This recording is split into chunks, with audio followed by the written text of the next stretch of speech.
Praise the lord. প্ৰিয়সকল, প্ৰভু যীশুখ্ৰীষ্টৰ নামত সকলোকে নমস্কাৰ। প্ৰিয়সকল, আমি সকলোৱে ঈশ্বৰক ধন্যবাদ দিব লাগে। তেওঁক সম্পূৰ্ণ মনেৰে প্ৰশংসা কৰিব লাগে। আমি তেওঁক আৰাধনা কৰিব লাগে। কিয় আমি তেওঁক আৰাধনা কৰিব লাগে? কিয় আমি তেওঁক প্ৰশংসা কৰিব লাগে? তেওঁক ধন্য কিয় বুলিব লাগে? আমি ইয়াক চাওঁ।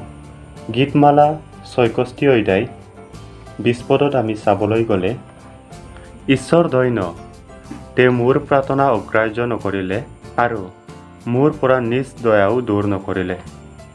আমাৰ ঈশ্বৰ কিমান দয়াৱান হয় আপুনি চিন্তা কৰক।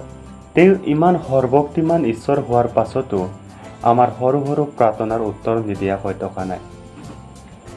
আমাৰ সৰু সৰু প্ৰাৰ্থনাৰ প্ৰত্যেকটো উত্তৰ দিয়ে। তেওঁ ইমান ডাঙৰ ঈশ্বৰ হৈও আমাৰ সৰু সৰু প্ৰাৰ্থনাৰ উত্তৰ দিয়ে। আমাৰ অভাৱবোৰক পূৰ্ণ কৰে। আমাৰ দুখ, কষ্ট সকলোবোৰ দূৰ কৰাই আমাৰ গোটেই জীৱনত যিটো প্ৰয়োজন তাক ঠিক ঠিক সময়ত আমাক যোগাই দিয়ে। এইবাবে তেওঁৰ মহান দয়াক অনুভৱ কৰি আমি তেওঁক ধন্যবাদ দিব লাগে।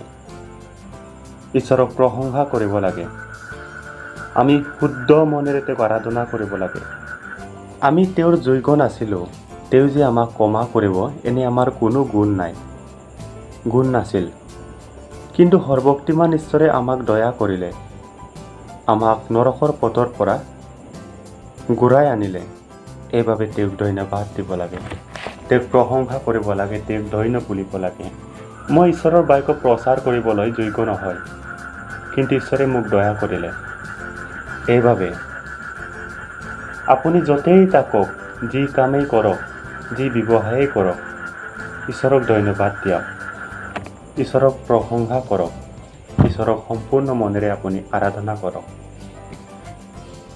আপুনি প্ৰাৰ্থনা কৰক সদায়, হে প্ৰভু ধন্যবাদ, তোমাৰ মহান দয়াৰ বাবে ধন্যবাদ, মোৰ প্ৰাৰ্থনা শুনাৰ বাবে ধন্যবাদ। প্ৰভু, তুমি মোক নৰকৰ পথৰ পৰা ঘূৰাই আনিলা, এইবাবে ধন্যবাদ। হে প্ৰভু ধন্যবাদ, তুমি মোৰ পৰিয়ালক আশীৰ্বাদ কৰাৰ বাবে ধন্যবাদ। এনেদৰে আমি প্ৰতিদিনেই প্ৰাৰ্থনা কৰিব লাগে। ঈশ্বৰে সকলোকে আশীৰ্বাদ কৰক আৰু প্ৰতিদিনে ঈশ্বৰক ধন্যবাদ দিবলৈ, প্ৰাৰ্থনা কৰিবলৈ, তেওঁক আৰাধনা কৰিবলৈ নাপাহৰিব। ঈশ্বৰে আমাক দয়া কৰে আৰু দয়া কৰিব। ঈশ্বৰে আপোনালোকক আশীৰ্বাদ কৰক। আমেন।